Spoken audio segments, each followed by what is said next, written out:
In your China as well, if there is a two prime ministers, there will be the chaos. Understand? So if there is two, Allah said it, if there is two creator, there will be the chaos. Understand? So there has to be one creator. Make sense? And this creator is not the creation. What we see, because often in the Eastern religion, Eastern philosophies, they have the idea that everything is God or part of God. The idea of pantheism or panentheism, the idea is like, this variations of this, like everything is God, we're part of God. But if you think about it, all we see here, everything that you observe, they share certain essential characteristics or properties. They share something that is dependent, finite, and limited. Think about the tree, or think about yourself. You are dependent. You're dependent on air, oxygen, water, food for you to live. So is the tree. They're dependent. So all of the things that we see in our universe, it's not just this. Everything is dependent. So it doesn't make sense to say this is part of God, because what we mean by God is something that is everything depends on. Everything must depend on something ultimately, which is independent. Because if we have a set, because I know you're a very intelligent person, if you're a set of dependent things, it doesn't eventually make it independent, the whole set. Because they will still be dependent. So we cannot explain the existence of dependent things within our cosmos, within our universe, unless they depend on something that is independent. So these things we say they're contingent on something that is not contingent, not contingent. So that is the thing. What we're saying is a necessary being. It's a necessary existence which everything else depends on. So that thing, that necessary being, shares certain qualities or characteristics or properties. One of them is independence, self-sufficiency, where this necessary being is not dependent on anything else, but everything else has to be. Because you have to have in science we look for explanation. Explanation. All our universe and everything that is within it, this can be explained by a necessary being. That is the explanation of all things. That necessary being has to be independent. Otherwise, as he explained, we'll also have the same problem of dependency, and you will say, what does that necessary being depend on? Something else. And what does that something else depend on? And you'll go on ad infinitum. This will be a problem of infinite regress, where you're trying to establish these causes for our universe, and they infinitely go beyond. And we know that if there was infinite causes, explanation, another explanation, another explanation, if it went like this infinitely with no end, our universe will not come to an existence. And he gave an example about a library and borrowing books. So what it is, forget about library. This is a bottle, right? I want to give this bottle to you, right? This is an action to take place. But suppose between you and me there are infinite number of people that this bottle has to go through first. So he has to go through him first, and then to her, an infinite number of people before it comes to you. Would this bottle ever come to you? If there are infinite number of people? Never. Because there's someone always there in front of you. And it will go on and on infinity, and it will never come to you. But if the bottle came to you, what that demonstrates is the people that it went around was not infinite, finite. Because it reached your hand. If it was infinite, it would never reach your hand. But because it reached your hand, that means the chain is finite. If our universe had causes, who had cause, who had a cause, infinite number, our universe will never be here. never come into existence. Okay. The fact that we are here, this cause of our universe is not infinite. Okay. At the end, there is one cause which doesn't have any cause. I agree with you. Yeah? One cause you have any cause. Right, uncaused. Yeah. That uncaused is the necessary being. Yes. And that necessary being, Everything is cause actually. Yes. at the end, Yes. that cause is the cause for everything, right? Yes. That cause, what we call is the necessary being, what we call the originator, the creator for everything. Yes. And this creator, originator, must have power or energy, must have self-awareness or self-existence. Yeah. Otherwise, it will not be here. Nothing will happen. Yeah. Without power, you can't do anything. Yeah. But there's something else. Must have will or a choice. Yeah. Choice, a will to make this universe. Yeah. You see, to make this bottle, you can't just have plastics in a factory and you expect the bottle to form like this. Because design has gone through this making with a bottle with a lid and all these ridges, right? It requires intelligence and will, choice. Somebody programmed the machines to make it in the factory to make it. They had a choice. Yes. The necessary being also has a choice. Yeah. So this necessary being is not like nature, which has no choice. Nature has no self-awareness. Nature has no consciousness. So that originator is self-aware, has power and energy, and has a will. And this universe demonstrates that this necessary being, the originator, must also possess what we call intelligence or wisdom or knowledge.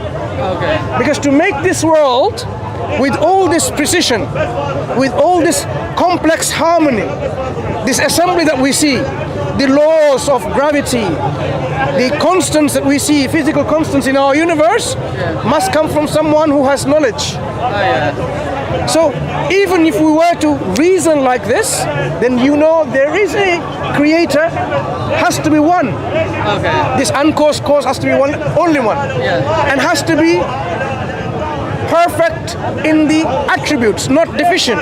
Because if this has knowledge or power, it's not going to be limited. Because that necessary being must exist by itself. To explain this universe, there has to be an existence of this necessary being always. Always. Because if you think there was at one point there was nothing, then there will be nothing here. The fact that we are here something, there has to be always something, and that something is our necessary being, the originator, the creator. So he always exists. If you always exist, then you exist with your qualities, because no one gave you the quality. No one gave the quality to the necessary being, because he exists without a beginning. Always existing means exist without a beginning. So if he exists without a beginning and has will and power and energy and knowledge, and there will be no limit. Then there will be no restriction. There will be no deficiency. So that's why we say this being will be absolute, in contrast to something which is dependent, finite and limited. It will be the opposite, absolute. Absolutely all powerful, absolutely all knowledgeable, absolutely all of the attributes will be perfect in their attributes. This is what we say the attributes of God is. This is when we say God, we are describing a being like that who deserves our gratitude, our thanks. To give you an example, if we went there on the road and we have an accident, I'm run under by a bus, whatever. You take me to the hospital, and I wake up a few days later, and I realize you have saved me by giving your blood and your kidney. Should I not be grateful to you? Should I not say at least thank you? It's not that you wanted it, you did it because you are kind. You're someone who is compassionate, merciful. So my natural response should be one of gratitude. That's what we call being grateful. If someone does you a favor, does all these things, you saved my life, I should say thank you. Our originator deserves our thanks, Oh, okay, yeah. deserves our gratitude. Yeah. Because not only our originator created us, Yeah. brought us in this life, Okay. but also gave us means to sustain our life. The food, the water, the air, the oxygen. Yeah.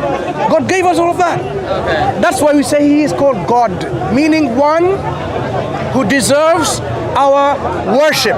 Worship is a term that encompasses, in essence, being grateful. Okay. So when this creator, originator says, I created you for this reason, we would say, okay, I will follow that reason. Okay. Because He's the one who gave me life.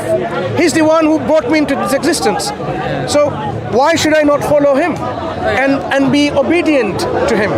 That is what it means to be an obedient worshipper of our God. Some people automatically have this feeling about, oh, why do you call Him God? God is just to describe that He is a being worthy of our worship, and worship encompasses thanks, glory, gratitude, and so on. Okay. Right? Yeah. So it is not unreasonable to be thankful to our Creator, to be grateful to our Creator. Yeah. I should be being so grateful to save when you saved my life by giving me blood and a kidney and so on. This is what I should do. We should do likewise for our Creator, who has given us all of this. He's given us 2 kidneys and lungs and heart and all that thing. We should be thankful. Okay. It's not something that He was obliged to do.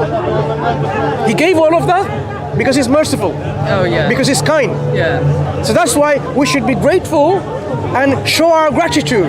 Yeah. So when God sends a prophet and a messenger to tell us about Him, we examine this message, we look at this message, and then we say, yeah, it tells us to be good. Okay, makes sense. Yeah. We should be good. Yeah. It tells us to be kind to others. Yeah. Makes sense? Yeah. We should be kind to the others. Yeah. It tells us to be just. So now we realize our Creator, when He tells us to do something, it is for our own good. Yeah. When our Creator tells us to don't kill, don't oppress, don't murder, don't rape, don't steal, don't cheat. Yeah. Don't rule. We know all of these are good qualities that we should be doing in the first place. Yes. So these regulations that comes from our Creator, Yeah. it's for our own good, Yeah. for our own good, so that we can live a life which is beneficial, which is purposeful, which gives us comfort, joy, and contentment. Yeah. And not only that, it tells us what awaits for us when we die. Because some people think they live this life and that's it. You die and you go to a grave or whatever happens to you and the worm comes and eats you and that's the end of it. But is this why we have been created so much in our way different from all the other creation? Do you see any other creation, any other animals, plants, fungi? Do you see them going to space with their technology? They don't have that technology.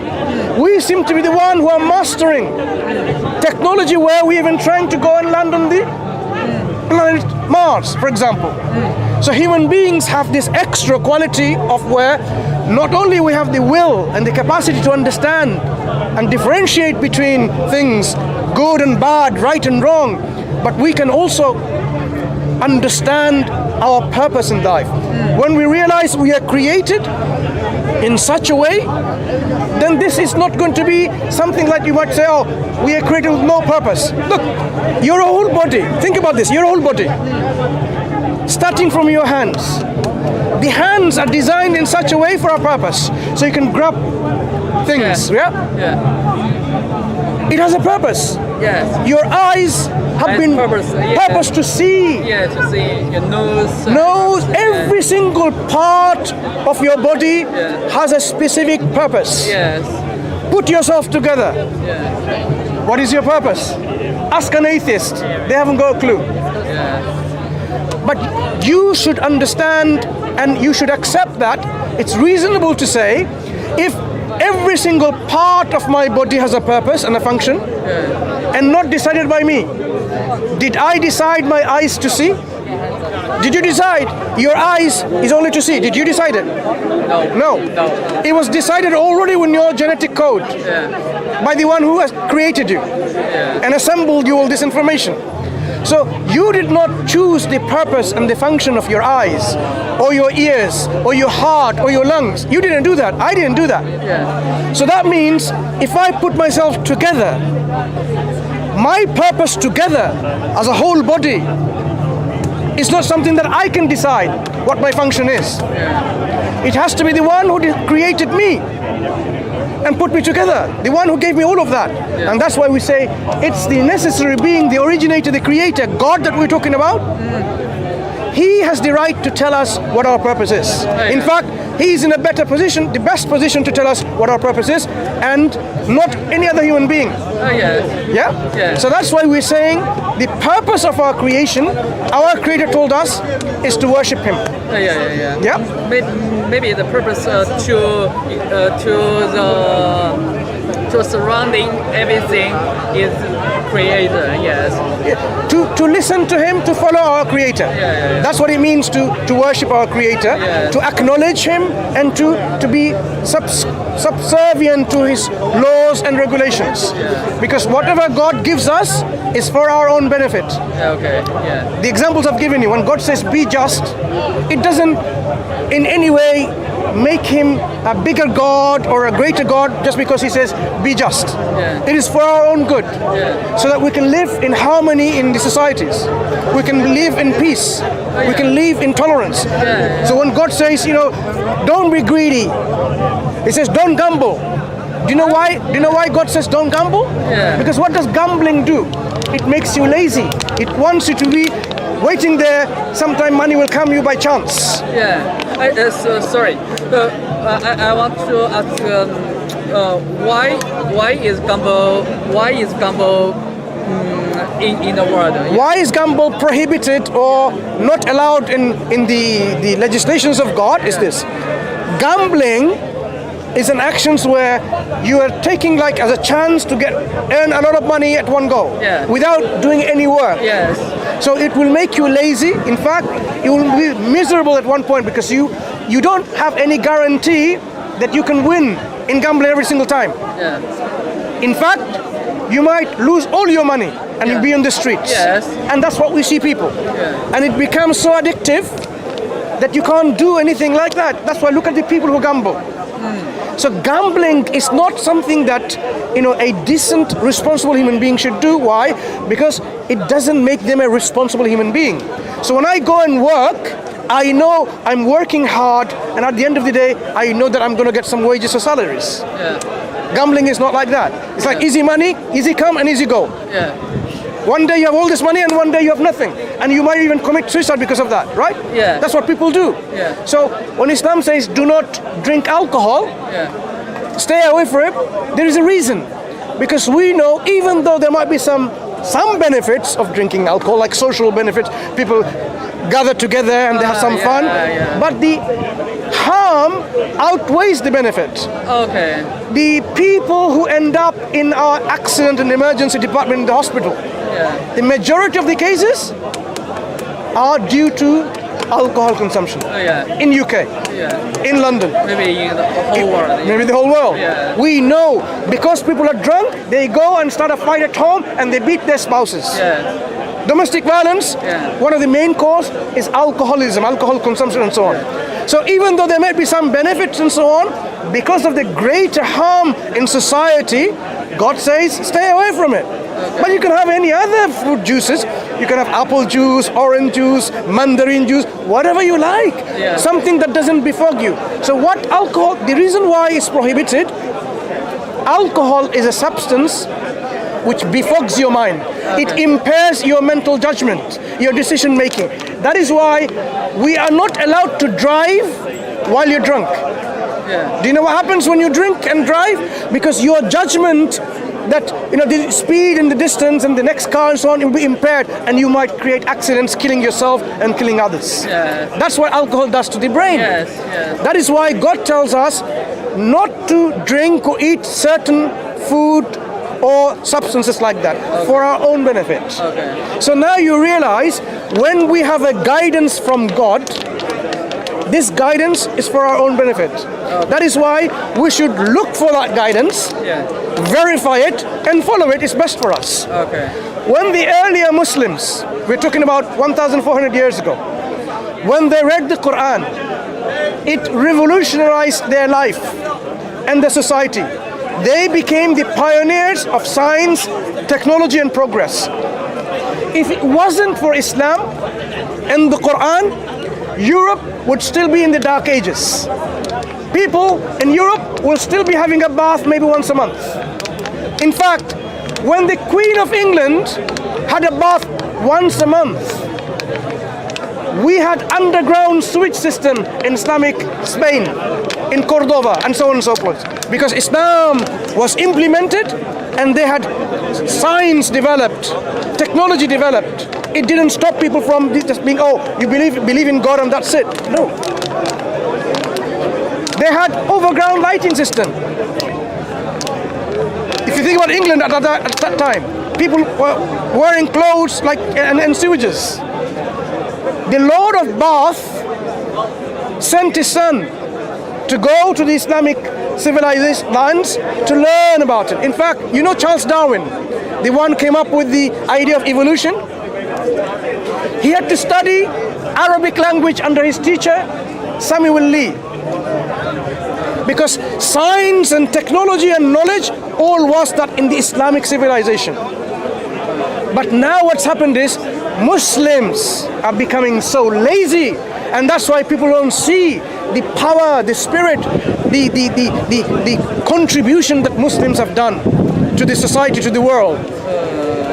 We don't see it today. You might see it isolated cases. Many of the Muslim countries are so backwards. Do you go to a Muslim country to do your PhDs? People come here in this country, or they go to other countries, because Muslims themselves have abandoned the pursuit of knowledge and technology as it demanded by Islam. Muslims were naming the stars.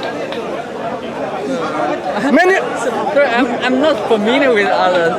What I'm saying is, if you talk about astronomy, geometry, trigonometry, algebra, physics, astrophysics, all of this science, disciplines of science, Muslims contributed to such an extent that this is a gratitude to the Islamic civilization. The problem is, Europe had a problem with Islamic civilization, because when it came, people were becoming Muslims and leaving Christianity. It didn't like that. There was always this resistance to Islam, theological resistance, political resistance, and then ideological resistance. That is why even today in the textbook of science and history, they do not talk about the Islamic civilization for hundreds of years.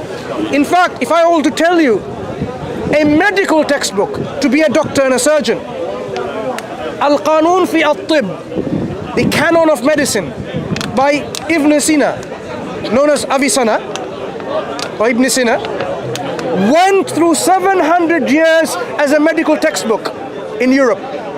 Over 17 editions. Many of that is still relevant today. But this is coming from the Muslim civilization, Islamic civilization. That is the power and the level of contribution that Islam had on the world science, technology, and civilization and progress. You don't see it today because Muslims have become lazy. That's the only difference. But when Islam came, it told them to go and search and go and look into how God created this universe, how God originated this universe. So not only the world benefited from Islam, if it wasn't for Islam, the world wouldn't be like this.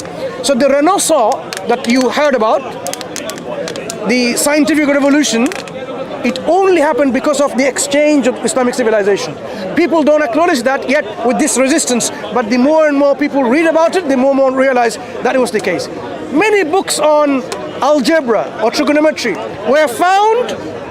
Oh no, it wasn't like this. Let me rephrase again. This discipline, say trigonometry or algebra, I can't remember which one. Two people independently come and say, this is what it is, from two different places. We know that's not possible. The only way we can explain that, they got this from somewhere else. And we know when Genghis Khan or others came and looted the libraries in Iraq and elsewhere and destroyed so many books, some of the books survived. And these books ended up in private hands, institutions and so on, and they started learning it and they say, oh, I'm coming up with all this, when this knowledge was already contributed by the Muslims. Yeah? So we know that because you can go now, you see, is it William Harvey or someone who's been credited for the circulation system? Or someone's credited for the father of the medicine and so on. But you can go back and see Ibn Nafis, who already described the circulatory system. People now realize how the technological advancements the Muslim had. The point I'm making is this: if you consider Islam, it is not going to somehow make you backward. It is not going to take you to the old Middle Ages. Islam will enlighten you, and you will free up, and it will bring you up an alignment in your heart and your mind. And you'll realize that that is indeed the truth. Because when we want to know what the truth is, the truth must be self-evident. Self-evident. You don't have to really, dig the world to find out what the truth is about this universe, about God, about Islam. When you study the life of Prophet Muhammad sallallahu alaihi wasallam, you would know that he is the messenger of God. Your heart, your mind will say, he has to be. He has to be. A man who has been oppressed, his whole family, his whole community were almost killed, and they were left to migrate to another place. When he came back, he could have destroyed them all, right? Because of what they did to him. But what did he do? He forgave them. Who can do that? Only a person who's been trained by God to be such a compassionate individual. So when you look at the Prophet Muhammad sallallahu alaihi wasallam, when you look at his generosity, his kindness, his forgiveness, his teachings of tolerance, justice and fairness, you would know that this is not ordinary human being. He has been trained by the Creator to be a messenger of God. That is what, when you look at the biography of the life of Prophet Muhammad sallallahu alaihi wasallam, when you look at the Quran and you open and you read, you would know this book is not a product of a human mind. Because human minds are limited in what they say, what they know, what they do, right? We are limited. If this book was 1,400 years ago, what would you expect in this book? Errors, mistakes, discrepancies, inconsistencies. You would expect that. Because this book, if it was a product of a human or a group of human beings, they will reflect the knowledge of that time. If they talked about science, we know how science was back then. They will eventually, inevitably make scientific mistakes. If it describes about this universe, how this universe is, it will make mistakes. But how is the Quran saying, وَالسَّمَاءِ وَالطَّارِقِ? There is this star, bright, piercing star, which emits sounds like a hammer, knocking, knock, knock, knock, knock, knock, knock. How would someone know that? 1,000... Huh? You believe it? How would someone know there are pulsating stars which make sounds like this, which you cannot know unless you have that technology? Only today in this century we have come to know there are stars, we call them pulsars, pulsating stars, which emits this knocking sound. Knock, knock, knock, knock, knock, knock, knock, knock, like that. And the Quran describes there are bright piercing stars which is like a tariq, hammering sound. Impossible for someone to know 1400 years ago. This is one example I'm giving you how the Quran gives us information. It tells us, سَنُرِيهِمْ آيَاتِنَا فِي الْآفَاقِ وَفِي أَنفُسِهِمْ حَتَّى يَتَبَيَّنَ لَهُمْ أَنَّهُ الْحَقِّ. God, the Creator, tells us in this book, we shall show them our signs in the horizons and within themselves until they know that this is the truth. Because the book has to tell you and convince you it's from God, right? Otherwise, you might pick a Harry Potter and say, this is from God. Quran convinces people when they read and investigate it that it has to be from our originator, our God. Because otherwise, people can fall into the prey of worshipping and following anyone and anything, right? People can follow any book and think it's from God. And give you peace. Peace that comes from God. So any book which is from God must provide evidence for its divine origin. The Quran says this is a book. لا يأتون بمثله. No one can imitate it. No one can bring anything like it. For the 1440 something years has passed, no one is able to bring a chapter like the Quran. Why is it so impossible? Shakespeare can be imitated, Beethoven can be imitated, but the Quran cannot be imitated in the style, in the linguistics, in the stylistics. So this is a hallmark, a seal from God that this is from Him. So that in your heart you know it's from God. That you know you're not being conned or deceived. That you're not being someone fooled. That you know that yes, when you use your mind and your heart and your critical thinking, you investigate, you explore, you know that this book indeed is from God. Then you will have the contentment and the peace in your heart to follow this book. You know, yes, I can surely follow this book of what it says to me, and I know what's going to happen to me because it describes me what's going to happen when I die. That it's not going to be the worms that will come and eat me only, and that's it. There will be another life. God will recreate us again with another life. Some people used to think, even today, how can you be brought back to life again? When we are rotten, flesh and bones, how can we be brought back to life again? In the Quran, God gives us so many reasons for us to think otherwise. God says, the one who created you first time is not able to bring you back again second time? Of course. Creating first time is difficult. Doing it again is not difficult. The one who brings fire from green trees is able to bring you back. Yes. The one who created you in the womb of your mother in several stages of creation, one creation after the other in different stages, describing how you were born, and now we know that's the case. He will create you again second time. He says, look at this. You think He can't bring you back? He says, بَلَا قَادِرِينَ عَلَىٰ أَن نُسَوِّيَ بَنَانَا. He's able to bring you back even to the tips of your fingers. What's so special about it? What's so special about the tip of our fingers? Unique. Yeah. Mine is different than yours. That's why in forensic science, we use fingerprintings as an evidence. Yeah? If I find the fingerprinting of some individuals in the crime scene, murder and the knife or whatever, we say this is the individual that's done it. Because his fingerprint is not going to match yours or mine. Okay. God is telling us He will bring back, as unique as we are, resurrected again. Yeah, He's able to do so. Not only that, He says, look how He brings from the barren, dry land. Have you ever been to a land which is totally dry? The earth is split dry. And then a season of rain comes and sprouts all these plants and herbs and trees from nowhere. Dead land, and you can see life coming forth. So God is saying, even though you're dead, He will resurrect you again.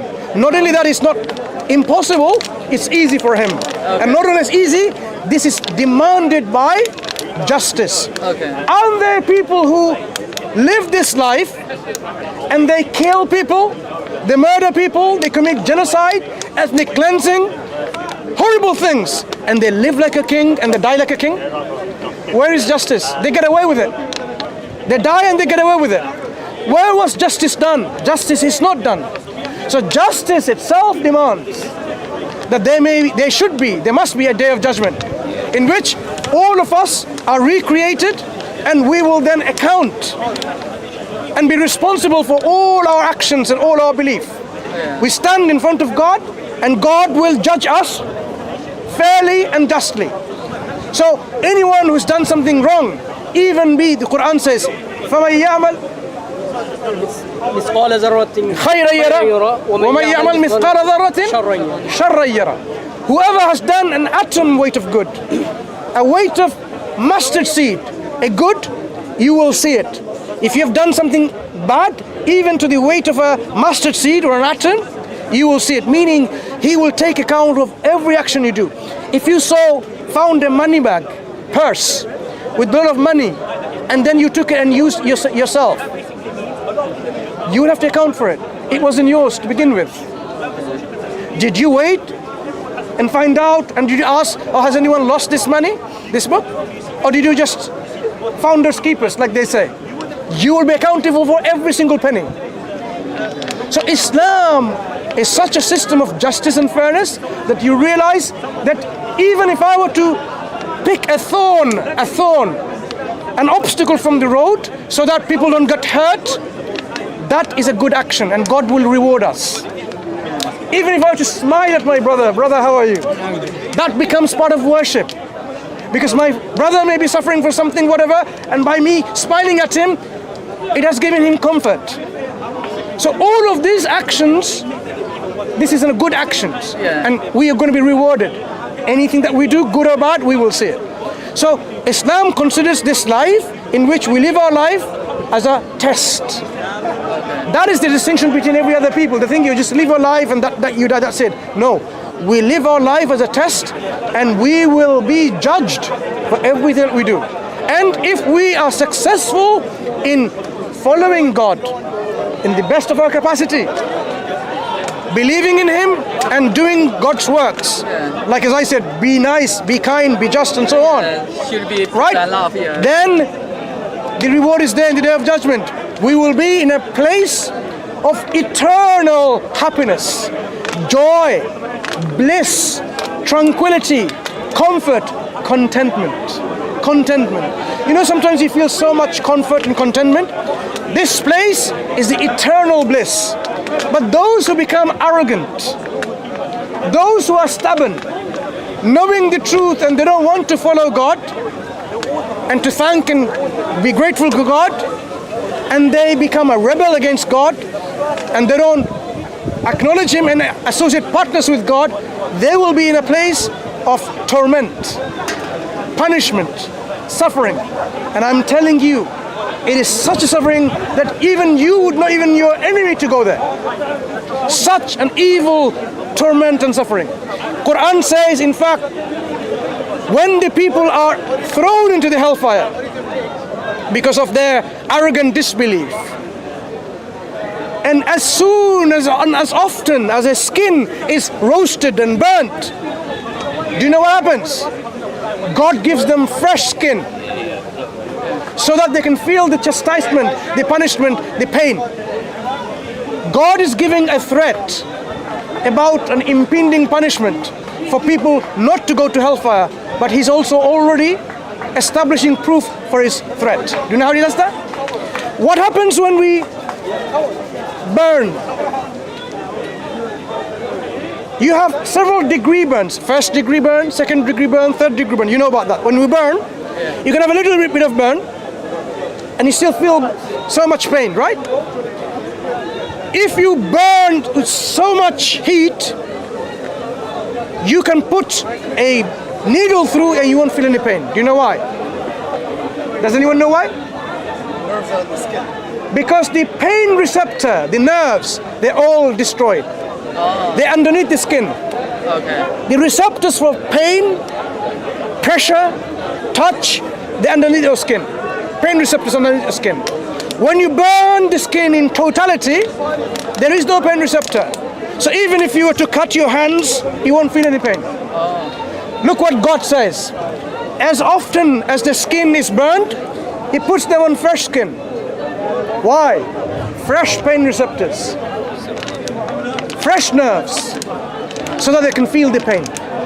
So some people may be clever and thought, you know what, when I go to hellfire and I'm burnt initially, I would not be feeling any pain anymore. I'll be happy, I'll be okay.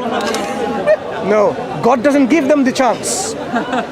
Just know, if you really think you're clever, I will be recreating the skin fresh again, so you will constantly feel the punishment. But don't make yourself go to hellfire. God constantly tells us, avoid going to hellfire. Don't follow the footstep of Satan, someone who tells you to do the bad things. Worship a potato or a man or a woman, worship other than God. Do things, murder, kill, whatever, associate partners with God. There are people who are whispered to do all of these things. God says, no, stop following this path. This is a path of destruction. But follow the path of the prophets and the messengers who came to tell you how to live your life and to be successful in this life and successful in the hereafter. That is the life the Quran describes to us that how we can live our life. So a Muslim, the one who lived this life of Islam, you can be sure that this person is not going to lie to you. That's what a Muslim means. Someone who practices no lying, no cheating. If a Muslim lies, what happens to your Islam at that point? God says don't lie. The Prophet of God, Muhammad ﷺ, says don't lie. That is the teaching that should be embodied by the one who follows this religion.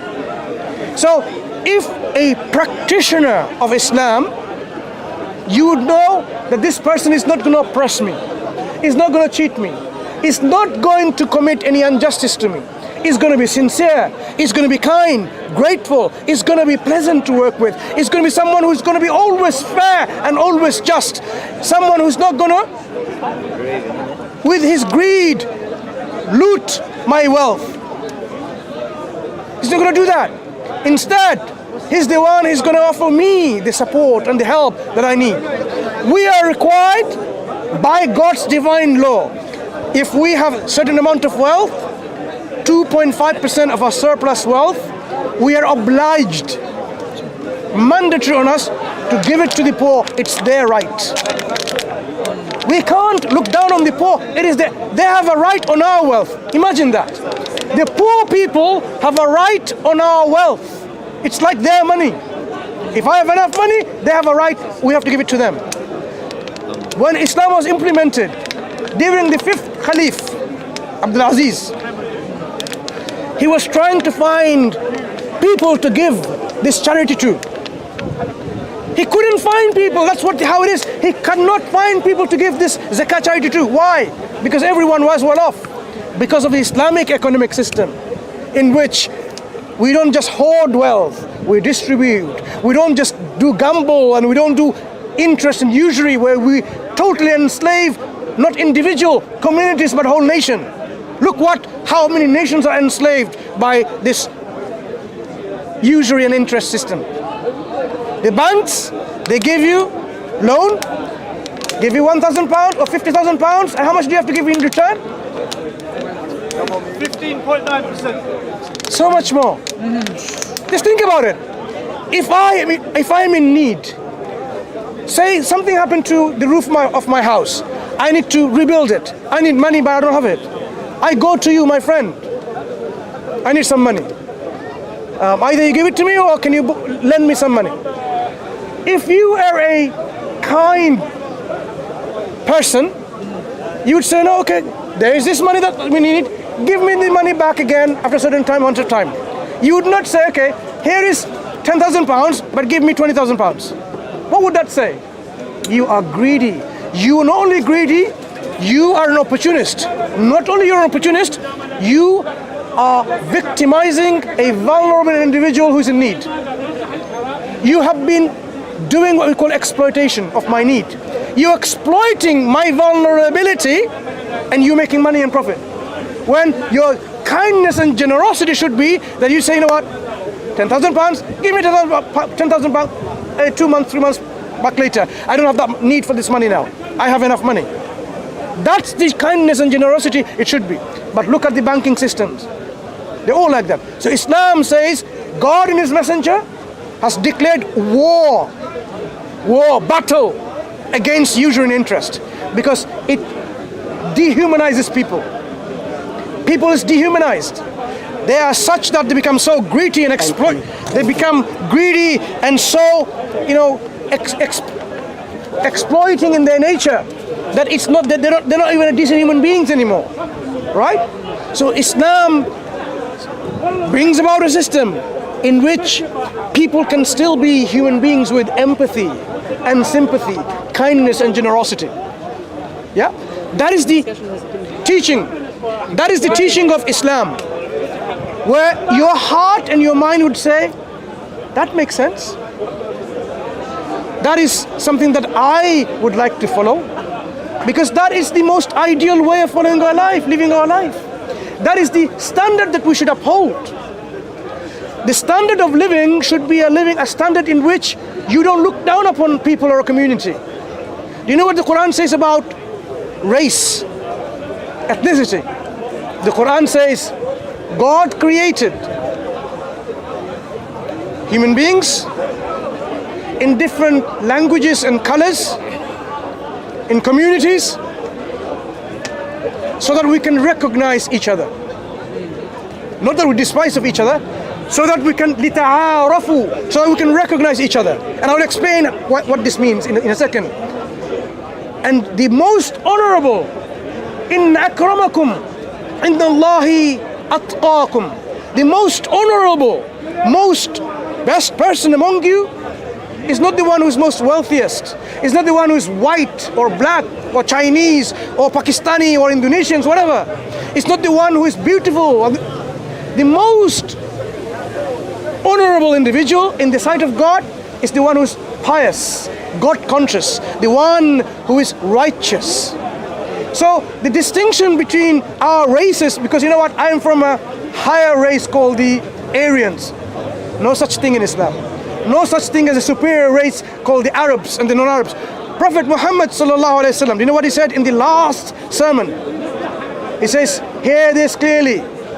There is no superiority of an Arab over a non-Arab. An Arab is no superior, no greater, no better than a non-Arab. And likewise, a black person is not greater, superior, better than a white person. And so is a white person not better, greater than a black person. So the distinction between black and white, the rich and poor, all dissolves around it. Islam doesn't just teach that. It demonstrates that in practice. Do you know how it does that? 5 times a day we pray. Muslim men go to a mosque. Do you know what we do in the mosque? We stand side by side. He may be the king or the president. I may be a cleaner of the streets. He may be an emperor or whatever. He may be so rich. All of us stand in one line, shoulder to shoulder, with making no difference between us, praying to God, saying we are all equal in the sight of God. Not only that, the greatest gathering on earth is called the Hajj, pilgrimage. That is going to be in about what? 2 weeks? Do you know what you will see? You will see a practical demonstrations how the unity and brotherhood or the sisterhood of humanity, where every human being, every male, for example, will wear 2 pieces of clothes, not sewn together, stitches. 2 pieces of clothes, he will wear the same, I will wear the same. He may be the king of Saudi Arabia. Because of security reasons, he might have guards, but technically I can stand in front, next to him, side by side, and pray to God. Same clothes, nothing else. 2 pieces of clothes on our body, making sure that we don't demonstrate any kind of distinction and differentiation between who we are in the eyes of God. That is a practical demonstration of the unity and brotherhood, that we don't look down upon someone because, oh, where are you from, brother? Saudi Arabia. I'm not from Saudi Arabia. I'm not going to put him down in any way, shape or form, neither can he. The moment I know he's a Muslim and he knows I'm a Muslim, guess how we feel, brothers in faith. I can go to his house and go anywhere, I can dine with him, sit with him. He feels the same. Because that's how the unity of brotherhood Islam inculcates, Islam puts in between people. That is the standard of humanity in which humans should live. Yeah? Human beings should live a life where this kind of understanding is present between people. So remember I asked you about how God created in different languages and colors and so on, right? This is a sign and a mercy from God. Many people don't realize this, how it's a sign. Let me give you an example. Imagine every single male person was as handsome like you, and every single woman was as beautiful as you. Same shape, same weight, same complexity, same color. Everyone's the same. In fact, what's your name? Ahmed. Ahmed looks like you. You know twins, right? Like twins. He looks like you. What's your name, brother? Nas looks like you. What's your name? Sam looks like you. Every human male looks like you. Would you be able to distinguish who's who? We wouldn't recognize who's who. People have so much difficulty in recognizing even twins, right? Twins. Yeah. But if every human being, male, looked like you the same, handsome, smart, kind, generous, these are external qualities, but physical qualities, you would not be able to recognize anyone else. And if it was the case with a woman, for example, every woman looked like this lady here, you would not be able to recognize her. Because Samantha, Aisha, what about Deborah, what's your name? Everyone would look like you. We wouldn't know who is who. The fact that we are different is so that لِتَعَارَفُوا, so we can recognize each other. That's why what's your name? Ling. I know you're Ling. Yeah. And you're Ahmed. Because of the physical characteristics. But I'm not putting you down in any way, shape or form. Just because you come from China and he comes from where you from? Syria. Yeah? So this is a mercy from God. This is a blessing from God that we are different like this. But our differences does not guarantee us or give us the right to discriminate anyone wrongly. Anyone who discriminates on the basis of language and color and so on, God says no, you can't do that. The only discrimination that you can do, not you, God does, is who is the most righteous, pious, God conscious. Atqakum, Quran says. So, does that make sense to you? So far we've discussed about the reasons and the rationality of the Islamic faith, some of the teaching of Islam, some of the practical demonstration of what it means to be a Muslim, some of the reasons why we accept God, some of the reasons and some of the arguments why we know for certain God exists and God is one, some of the reasons and arguments why we know that God gives us guidance so that it's better for us. Does this make sense to you? So I would ask you to ask yourself, why and what is stopping you from accepting this beautiful way of life called Islam? Being a practitioner of this way, by calling yourself a Muslim, by submitting to your Creator. Ask yourself, what is stopping you? We invite you, we would like to, as Muslims, all of us, like to invite you wholeheartedly to Islam. Become a Muslim, so that you are successful not only in this life, but in the hereafter. You will be saved from the punishment of the hellfire, and you will be granted in place of paradise in eternal joy and happiness. This is our humble request, that you think deeply and you reflect sincerely with critical thinking what we have said, and then make your informed choice and says, yes, I want to be a Muslim.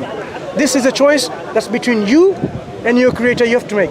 If you're in any way you feel that yes, we can help you to make that journey to become a Muslim, you're more than welcome. So tell us, what is else that you need for you to be convinced?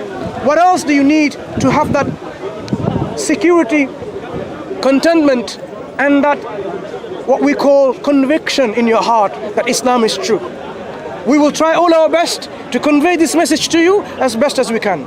And if we have made any mistakes in our conveying to you, we apologize and we seek your forgiveness. What we are doing is trying to just share this message of Islam to you so that you, both of you, can make that decision yourself. So that ultimately you can say that I have submitted and surrendered to God willingly and sincerely. Isn't that what Islam means? Muslim means? Islam is a state of submission willingly and sincerely. Not by force. I cannot force my brother and say become a Muslim, because you cannot make someone believe in their heart by force. It has to be internal conviction by choice. Yeah? So ask yourself, my friend, what was your name again? Ling. Ask yourself, what's your name? Ask yourself. You may have been brought in a particular family who practice certain religions in the East or here. But when we have the mind and the intellect, and we can use our critical thinking, that we know that we are not just a particle of dust floating around.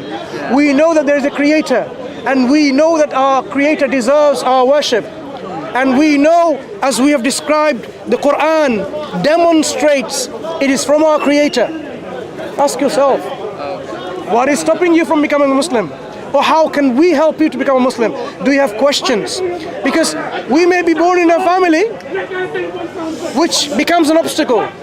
We may be in a particular geographical region which may become an obstacle. Like, how can I become a Muslim because Muslim means like an Arab religion? It's not. Do I look like an Arab? I'm not an Arab. Well, my brother is. But I have accepted Islam. Where from?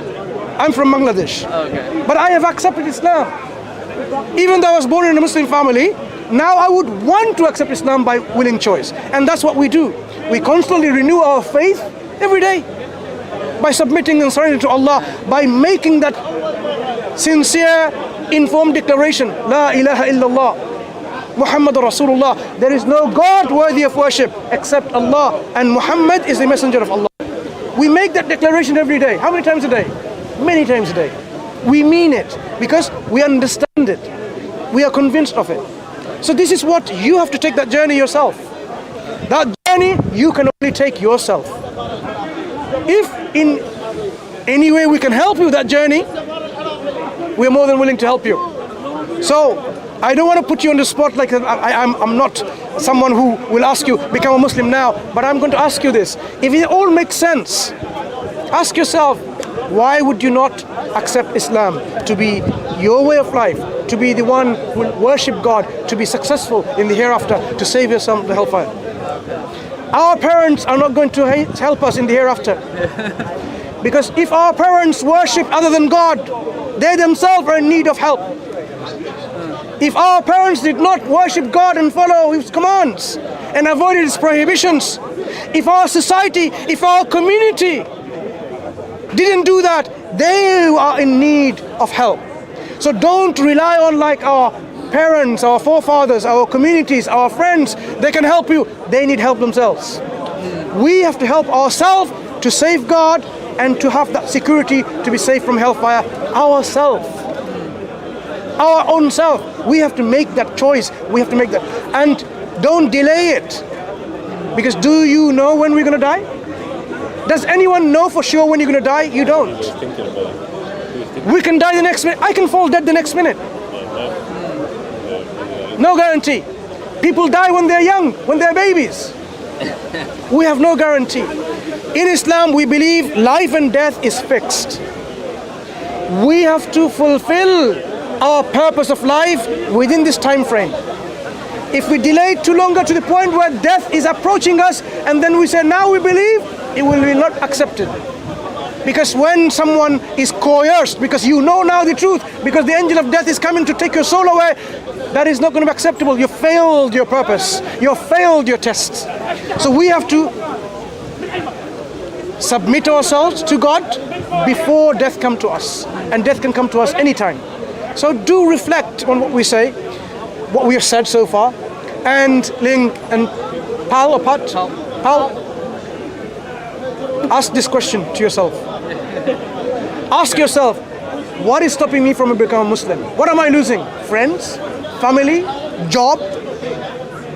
You are gaining paradise and you're losing hellfire. Man zuhziha anil nar wa udkhila al-jannah faqad faz.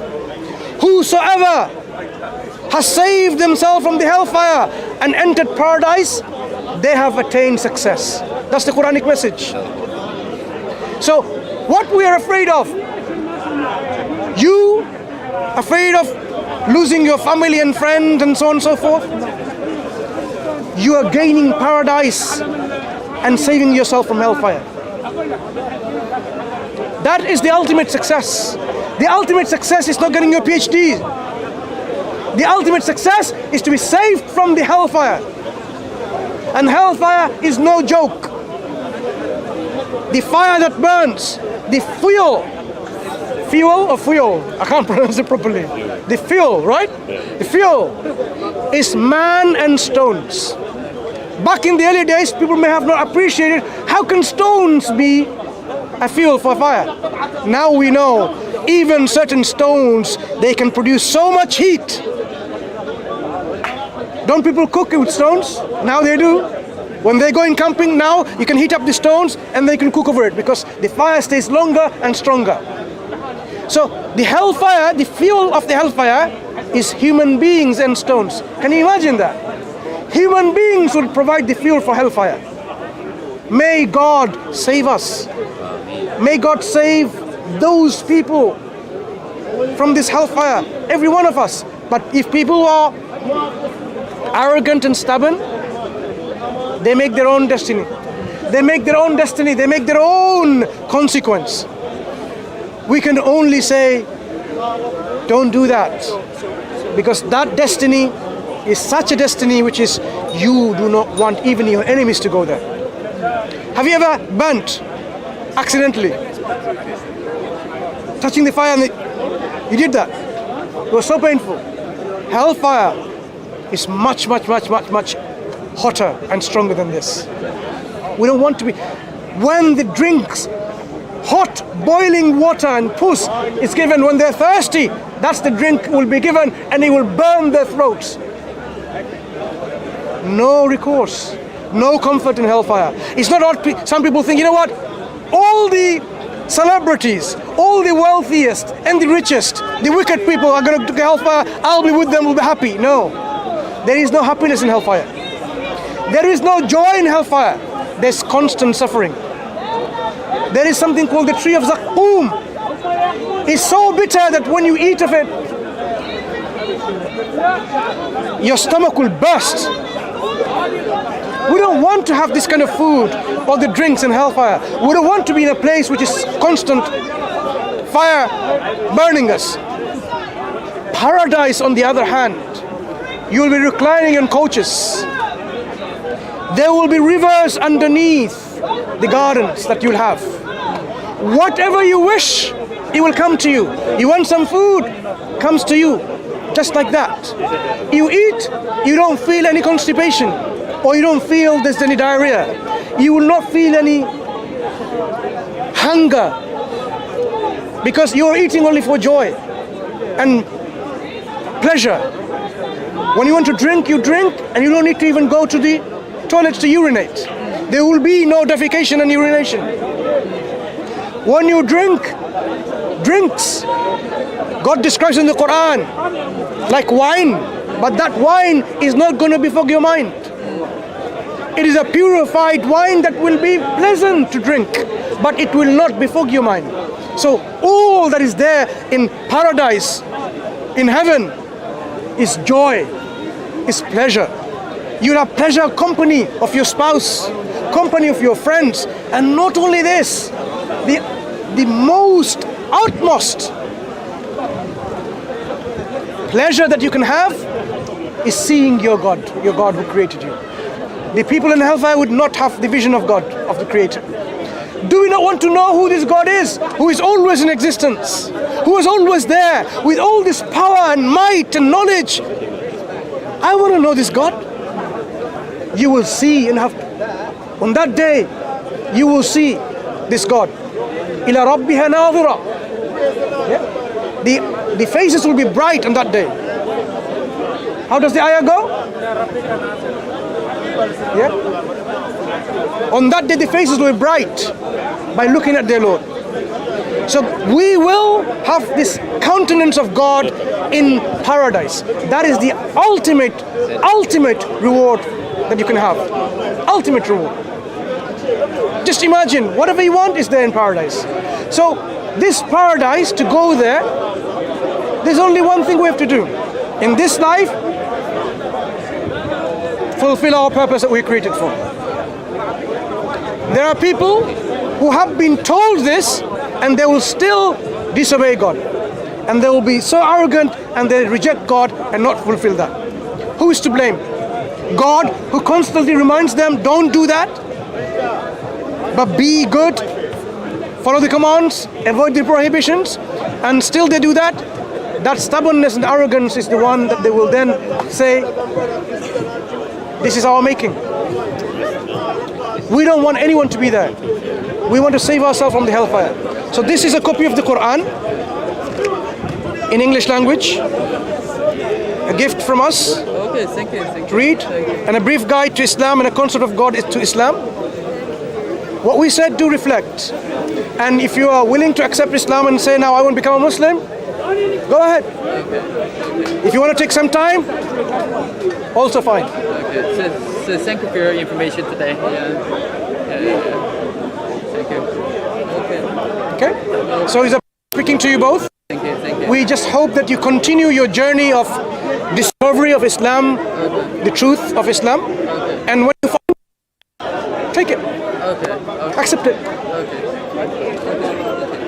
Is that, Thank you for your information. Thank you. Take care, and may God help you in this journey.